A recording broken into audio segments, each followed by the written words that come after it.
The hierarchy of power in the DC universe is about to change. Remember how we all used to mock The Rock for constantly saying this? We didn't believe him. Yeah.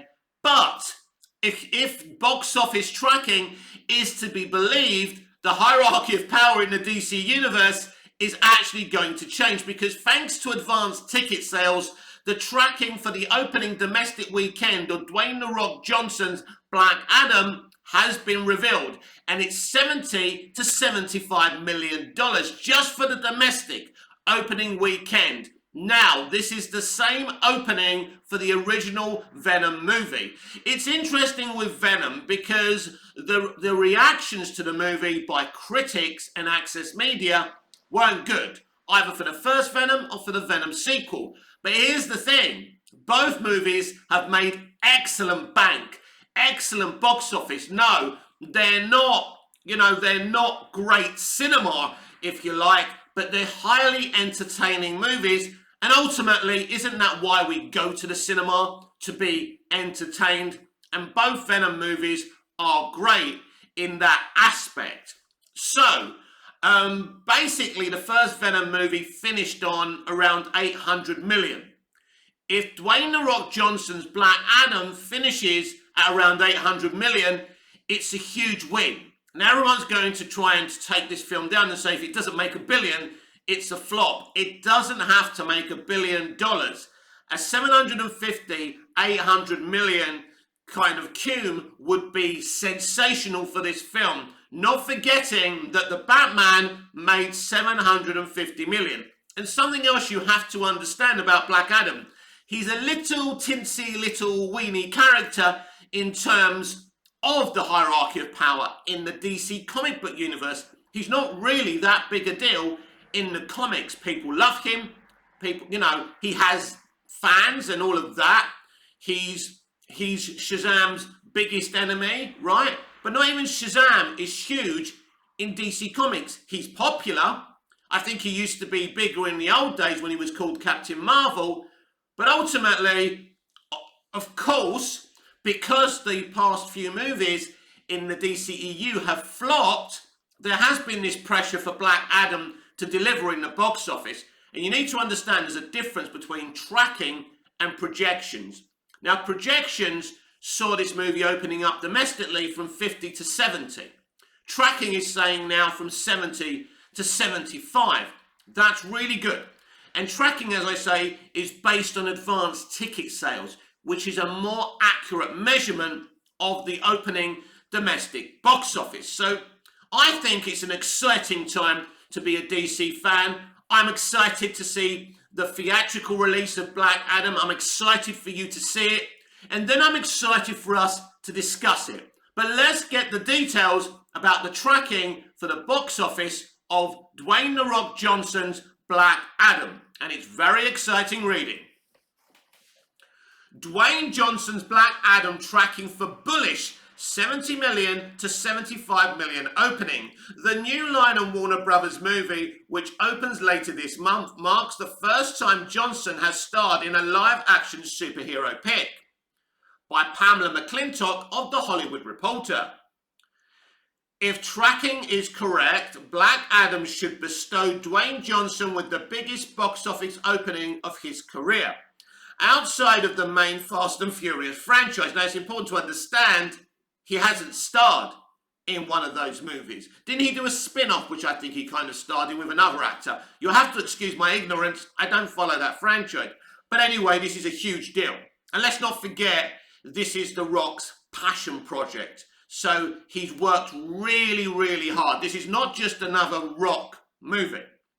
The New Line Warner Brothers release is pacing to debut anywhere between $70 million to $75 million in its domestic debut over the October 21st, 23rd weekend, if not higher. Sources with access to tracking say the surveys show that Black Adam is similar in strength to Sony's origin movie Venom, which opened to 80 million in early October of 2018. If tracking and box office analysts are being more conservative in suggesting an opening shy of Venom's for Black Adam it's because the box office is still in pandemic recovery mode. But here's the truth, we're not in pandemic recovery mode anymore. People are going out, people are not afraid to go out, people want to go to the movie theatre, and they're the facts. So there's no excuses. If this film succeeds, we should celebrate it, but if it fails, we should analyse and kind of try and work out why that's happened. I expect this to be a successful movie. The movie is the first live-action superhero pick that Johnson has starred in. Black Adam reunites Johnson with his Jungle Cruise director Jaime Collet-Serra and will feature a team of heroes new to the DC films, the Justice Society of America. And this is another reason why this film is tracking so high. The Justice Society of America are a bigger deal in DC Comics than Black Adam and Shazam put together. And of course, the rumours of Henry Cavill turning up haven't hurt this situation either. God help WB and The Rock if he doesn't have at least a little cameo in this movie. That includes Hawkman, Aldis Hodge, Cyclone Quintessa Swindell, Atom Smasher Noah Centineo, and Dr. Fate Pierce Brosnan. As for Johnson, he plays Black Adam, an anti-hero imbued with ancient power. Johnson made a rare appearance at Comic-Con in late July to plug Black Adam, prompting boots and hollers throughout Hall H.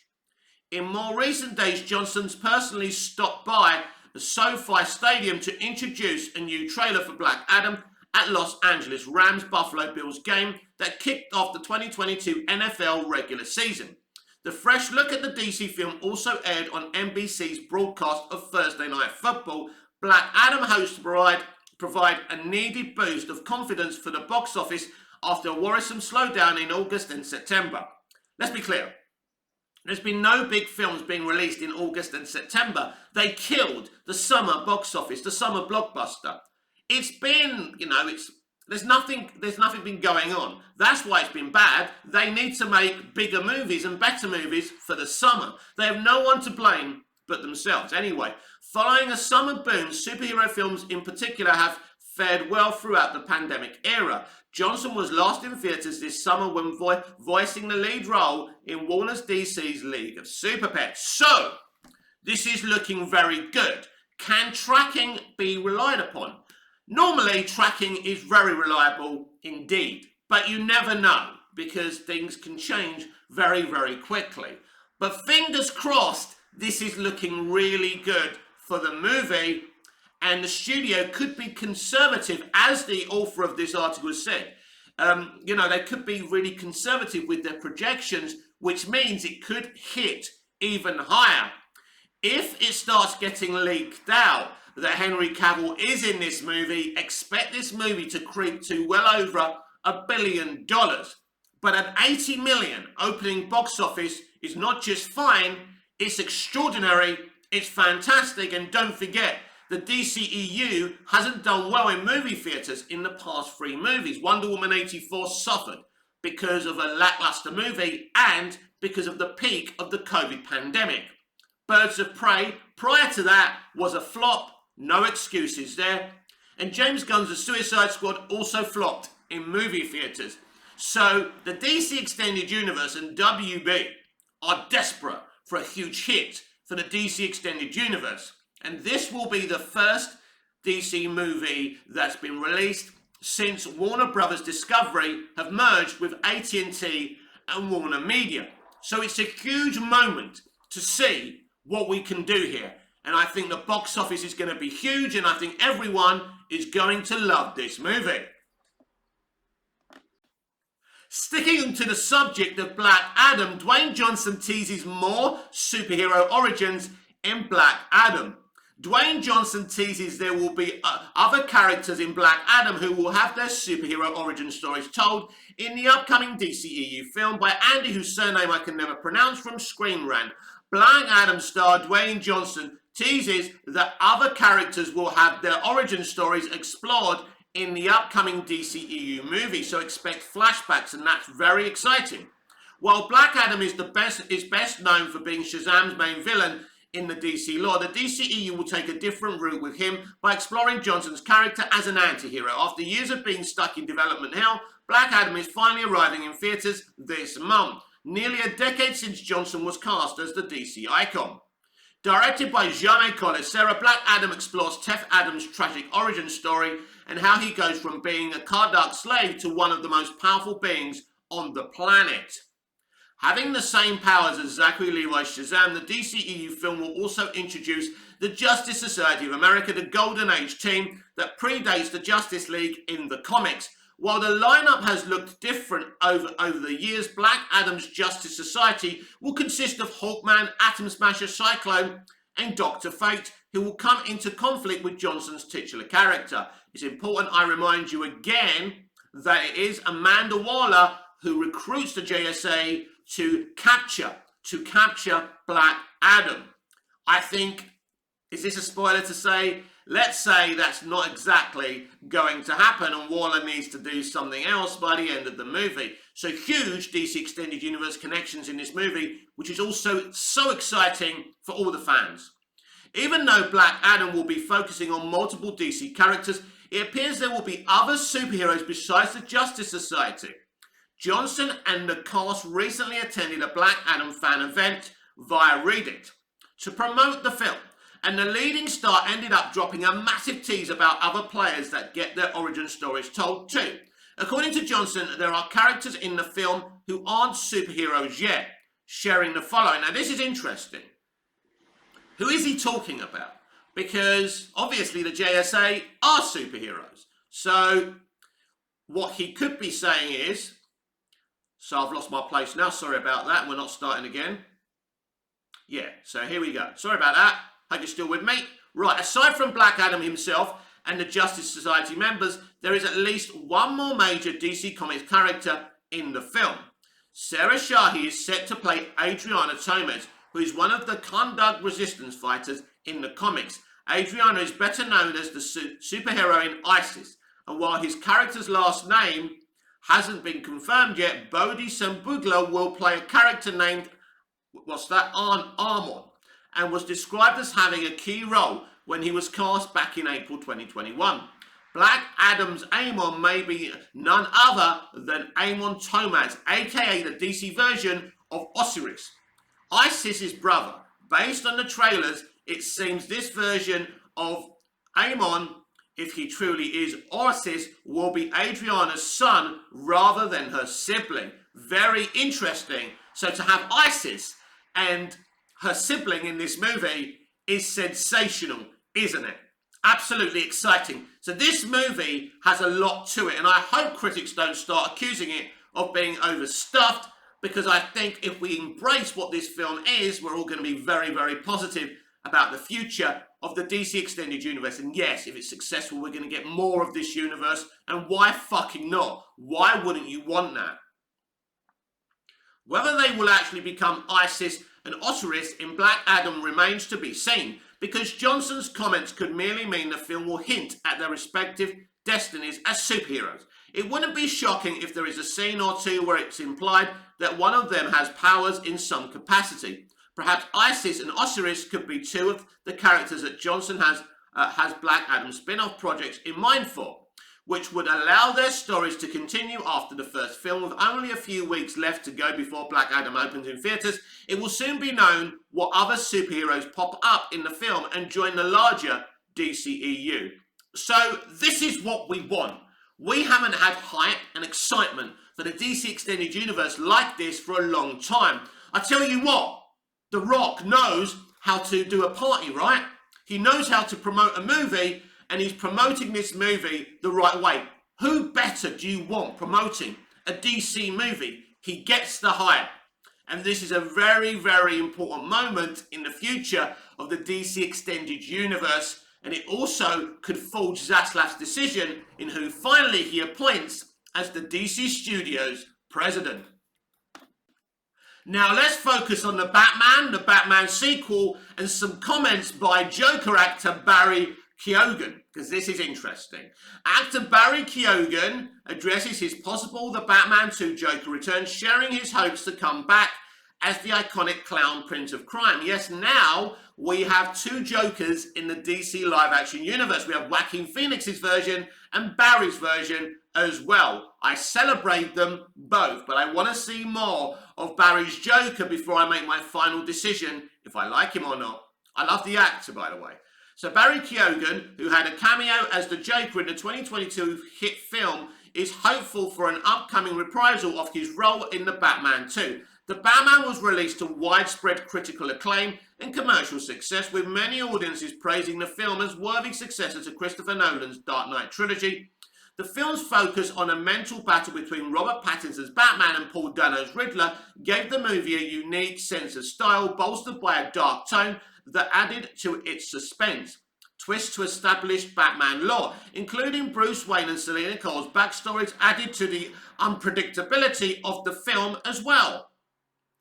In keeping the audience on their toes, the end of The Batman establishes that the Joker is one of Riddler's cellmates in Arkham State Hospital's maximum security ward, portrayed by Barry Keoghan. This version of the Joker appears to be one that has fought Batman before and may want to join forces with Riddler to fight him again. While Keoghan only appeared at the end of the film, a deleted scene released during the Batman's theatrical run saw Batman and the Joker conversing with one another, separated by a pane of glass. The 5-minute segment established Joker's formidability in this universe, hinting at what's to come between him and Bruce Wayne. In an interview with GQ magazine, Barry Keoghan talked about his aspirations for returning as the Joker in the Batman universe. While he's yet to be confirmed for the sequel, he hopes to deliver his Joker performance to the big screen again as soon as possible. Check out a segment from the interview below. Keoghan has not yet been invited back for a sequel, but the character kept under wraps and revealed only when audiences finally saw it in theatres feels like the setup of something bigger. As soon as that call comes, he insists, "I'm there, man. I'm there." Of course you are, and you're not going to tell us even if you have had the call. So that's exciting. We don't want to know yet, but I'm sure he will be there, or in his own spin-off. Who knows? But this is just the beginning. While Keoghan hasn't heard anything yet about his return as the Joker, the Batman 2 is still in early development, leaving the door open for his reprisal. With Gotham facing a floodwater crisis after Riddler bombed the city's seawall, criminals like the Penguin are sure to be vying for power amid the chaos. Should Joker find a way out of Arkham State Hospital, it wouldn't be surprising for him to join the fray. Adding to the madness, Robert Pattinson's Batman would have to work to put a stop for the sequel. Keoghan's excitement for his future Joker return in The Batman 2 is a positive sign for viewers who want to see his version of the character expanded upon in upcoming films. It's possible audiences will watch him work his way through Gotham's criminal hierarchy, interacting with other villains while becoming another force for Bruce Wayne to reckon with. Given the pair's unseen past together, it should also prove compelling to see how viewers will be filled in what landed Joker in Arkham prior to the Batman. Should Reeves elect to do so with the sequel, there are plenty of stories left to be told with Keoghan's Joker, all of which would make for exciting additions to the Batman's universe. So very, very interesting. Also, what that article doesn't cover, and what the GQ magazine interview did, was that Barry Keoghan initially actually auditioned for Riddler. Didn't get it. Then Matt gave him a phone call about Joker. So he really wanted to play Riddler.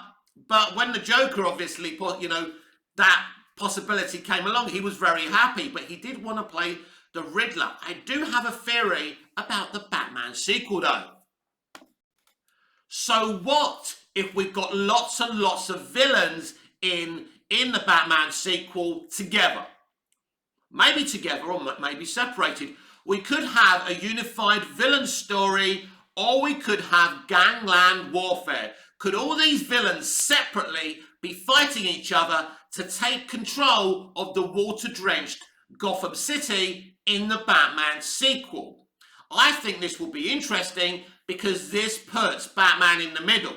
He can't stop a whole bunch of maniacs fighting each other for power of Gotham City. He'd have to take a side eventually, and this would be a problem. Now, where would Selina Kyle sit with this situation? Well, We know that Carmine Falcone is her father, which means she could vie for power of Gotham City when she returns, which would put her against Batman. So I think this is the kind of film we could get. A bunch of different villains, not one villain versus Batman this time, but a bunch of villains vying for power of Gotham City by having all-out war with each other, or a bunch of villains uniting to take over the city and put a stop to the Batman once and for all. Whatever happens, this is going to be a very exciting project. I like the first movie. I expect the sequel to be an even better movie, and I'm very, very excited for it. What a Batman star thinks fans loving his Joker is hilarious. Barry Keoghan, who plays Joker in The Batman, opens up how he finds fan reactions to his portrayal of the iconic DC Comics villain hilarious by Andy, whose surname I can never pronounce, of Screen Rant. The Batman star Barry Keoghan reacts to fans' opinions about his Joker portrayal.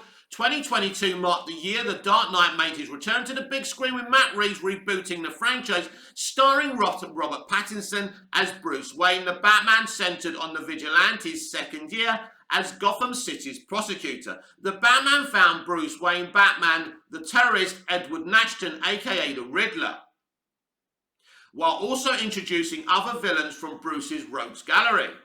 While the Riddler served as the main antagonist in The Batman and was defeated at the end of the movie, well, I wouldn't call it a defeat, the DC reboot also reimagined another iconic villain for a brief appearance. After Riddler gets sent to Arkham Asylum, he befriends a cellmate who is revealed to be none other than Joker. With Keoghan being the latest actor to portray the clown prince of crime, despite being seen briefly through the shadows, Warner Brothers ended up releasing Keoghan's deleted Joker scene from The Batman, where the Caped Crusader came to him for help. I still think that scene should be put back in the movie. I don't care if it makes sense or not. It's a really good scene. Despite having less than 5 minutes of screen time, Keoghan has paid attention to fan reaction to his Joker portrayal. In a new interview with GQ, the Irish actor spoke about his feelings on how his depiction of the Batman villain is being perceived. At one point, Keoghan has found an A-list article where it rated the best Jokers in live action, with his version from The Batman ranked 4th. Wow. And he even texted it to Reeves, finding it hilarious. There were 7 and I was number 4, lads, with 4 minutes of screen time. Not bad, eh? While Keoghan's Joker appearance was well received, it's unclear where the Batman franchise will go with him after his debut. Even though Reeves is working on The Batman 2, the director has stated in previous interviews that the deleted scene was meant to serve more as an Easter egg rather than setting up the next film. At this point, the filmmaker has no idea if he intends to have Joker show up in The Batman 2. Listen, he's going to show up somewhere. Arkham Asylum, you know, one of these spin-offs, anywhere. It may not be the Joker 2, but I hope it's the Joker 2, because my prediction, as I said, is a bunch of villains in the next movie, and I think the Joker, and I hope the Joker, will be in it as well.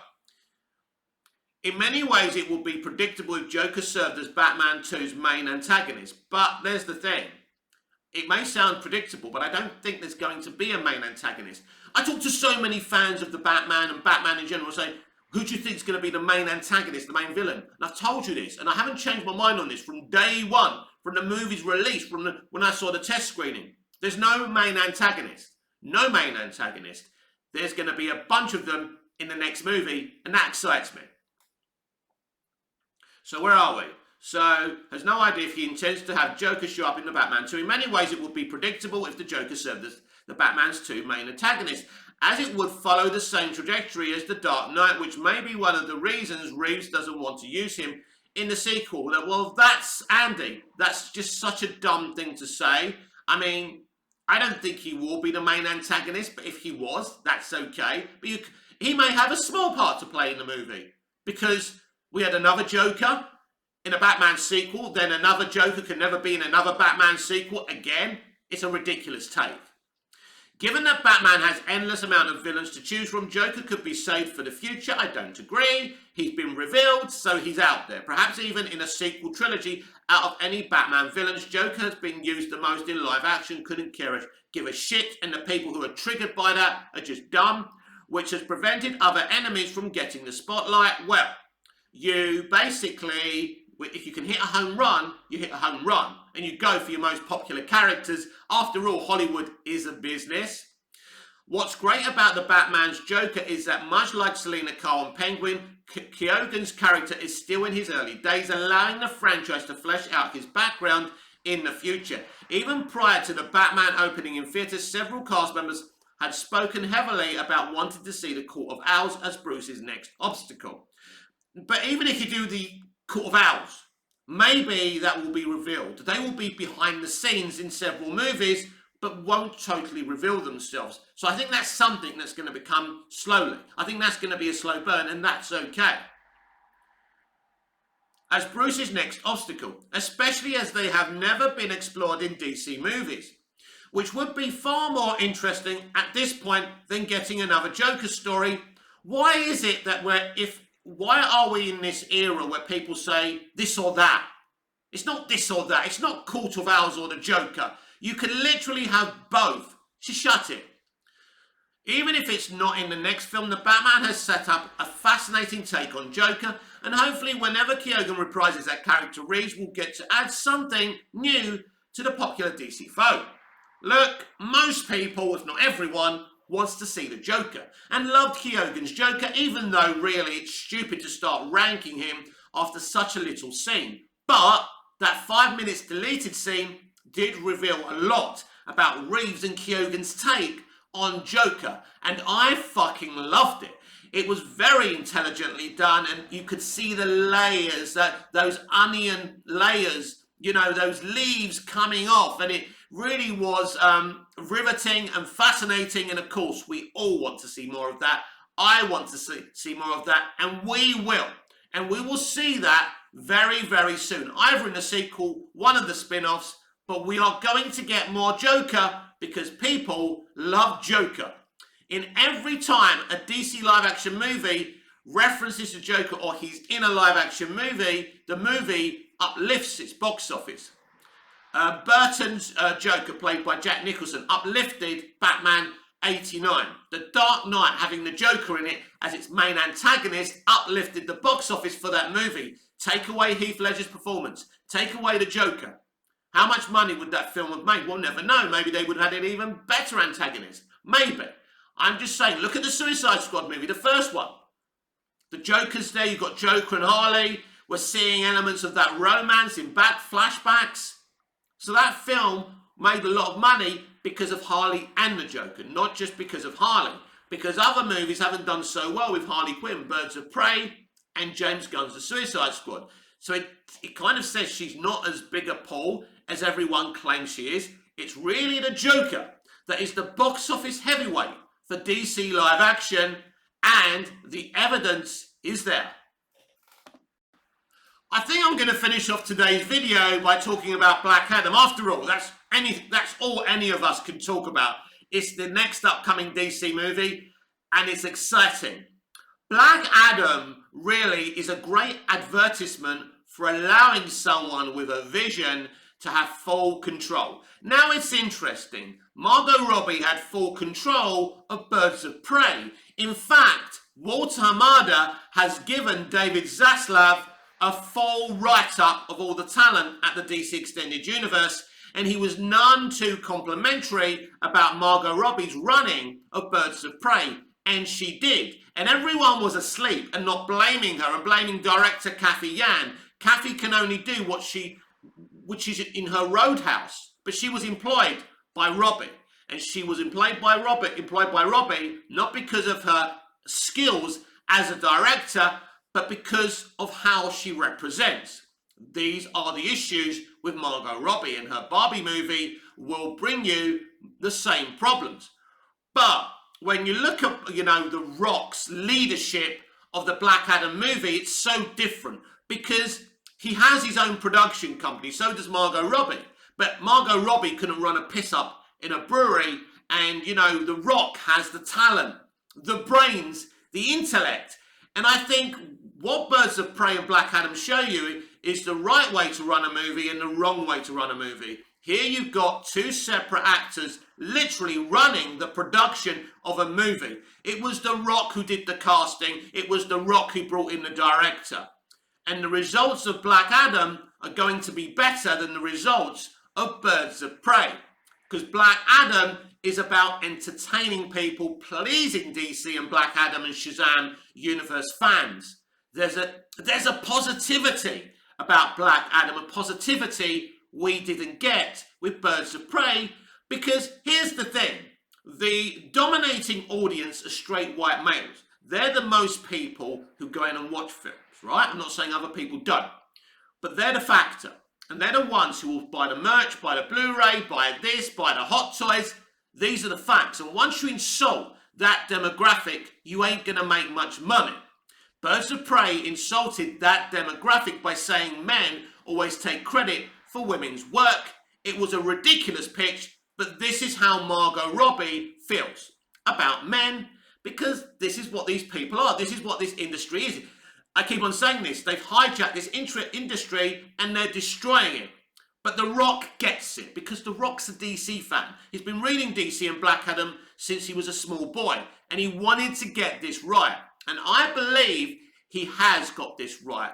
And credit to Walter Hamada and Toby Emmerich, who allowed him to come on, who gave him the freedom, because this was before David Zaslav and the WB Discovery merger. So credit's where credit's due. We have to give Walter Hamada credit for what's happened here, because this, it's his side of the DC Extended Universe. I think elements of what Hamada and Emmerich were doing with the new DCEU, right? Like all the movies we were going to get this year and next year, which we're still going to get, by the way. I think they're all really, really good movies, and I think there's some interesting elements. I think, unfortunately, they were going to go down a progressive direction, which wasn't going to be the best thing for the franchise. But in terms of the quality of the films, I think people are going to be very, very excited, by the way. In a minute here, I want to talk about Blue Beetle, because it's had a test screening. I forgot about that as I was talking about Black Adam. We'll get there very, very shortly, because this video is not over yet. So I think Black Adam, yes, and I hope it is a celebration, because we haven't had an excuse to celebrate DC and the DC Extended Universe, the DC Extended Universe for a very long time. I hope Black Adam can be that celebration. Yes, I'm very excited about Blue Beetle, and I think it's going to be amazing, and it's had its first test screening, and thankfully people are very happy with the movie, mostly. But test screenings are not there to garner plaudits. They're there to get the test screening audience is faults and constructive comments to see if any changes or improvements are needed. It's not about getting a good response. If you do a test screening and the reaction is bad, that's not actually a bad thing, because at least you know what you need to go back and change. That's the whole damn point of a test screening. It's not there to get 5 stars on Rotten Tomatoes, right? It's not there for you to love it. So when you hear that people see the test screening and love it, it's good. And it's kind of, well, you do want some constructive criticism. So, because that's what the makers of the film and the studios want. That's why test screenings are done. So I'm sure that the studio and the filmmakers will be looking at the response of the test screening audience and saying, right, we need to go back and change this and change that. And I think the Blue Beetle was always going to have some reshoots, maybe not extensive ones, but I think there will be changes and some cameos put to that film. So it all connects to the DC Extended Universe. Considering how excited everyone is for Black Adam and the connections to the extended DC Universe, I think Blue Beetle needs to connect as well. And it would be disappointing if they said, well, no, this is a Latinx movie. We don't want it to have anything to do with the extended universe. That would be dumb. Of course, but you wouldn't put anything past this current industry, would you? But hopefully that's not the case. And so, yes, I think there'll be changes for Blue Beetle. It's good that people like it. I'm very excited for that movie. Next year is a huge year for DC. Like this year, originally, we were going to get all these movies, and we didn't, because they were delayed. And you saw my reaction to those delays. It made me angry and frustrated, because I was excited for around 4 DC movies this year. And in the end, we got one Peacemaker on HBO Max, The Batman, and now Black Adam. I'm glad we're still getting Black Adam though, because this is one of the best out of all the DC Extended Universe movies coming up. But next year is fucking huge. Black Adam's going to be huge. Then we get the next movie, not only in the DCEU franchise, but in the Shazam franchise. Shazam! Fury of the Gods. That's good that Shazam! Fury of the Gods comes straight after Black Adam. And then, where do we go next? We go to, I think, is it the Flash movie? And then, yeah, I think it's the Flash movie in the summer, in June, and then I think it will be Blue Beetle next. I think that's how it works. So you've got Shazam! Fury of the Gods, Flash, Blue Beetle, and at the end of the year, Aquaman and the Lost Kingdom. So that is very, very exciting, everyone. A huge year for the DC Extended Universe. I hope they stick to the 4 movies being released next year, because I don't think anyone can handle any delays. And then in 2024, we've got the Batman 2 and the Joker. So that's 2 DC movies in 2024, but maybe a couple of more will go into production. I think it's very interesting, but even if we only get the Batman sequel and the Joker sequel in 2024, I'm fine with that. It gives them a chance to get everything right. I want the DCEU to stop rushing films, and credit to them. They've delayed films. In that way, I'm happy they've delayed the films, and they're making sure they're the best they can be. And I think Black Adam, that's really helped. Black Adam as well, take its time, get that VFX right. You've seen the kind of VFX we're getting for this film. Fucking stunning in all the marketing and trailers. So as I said on the top of the show, it's so exciting to be a DC stan right now, and something tells me it's going to be even more exciting after the end credits of this film. But in all seriousness, I don't know if Henry Cavill's Superman is in Black Adam. I want him to be, but it would be remiss. It would be remiss of me not to calm this situation down, just in case he isn't. I don't know. Grace Randolph doesn't know. Nobody knows. Nobody knows for sure. But the critics and Access Media are about to get the screeners. There probably will be some kind of event where they can go and watch the movie as well. So soon there will be press reactions for this movie. And I think it will leak out if Cavill's in the movie or not. Very exciting. But whether he's in it or not, and I hope he is, and I'm a little bit confident he is, but I don't know for sure, I'm going to enjoy this movie, because this movie is the restart of the DCEU, and that makes me so happy. This has been Movies TV Mad. I'm Mick, your host with the most, your stars, your girlfriends, and your wife. Please like, share, comment, subscribe. Hit the notification bell so you never miss this beautiful perfection. And I'll see you again in the next video. Until I see you again, goodbye, au revoir, auf Wiedersehen.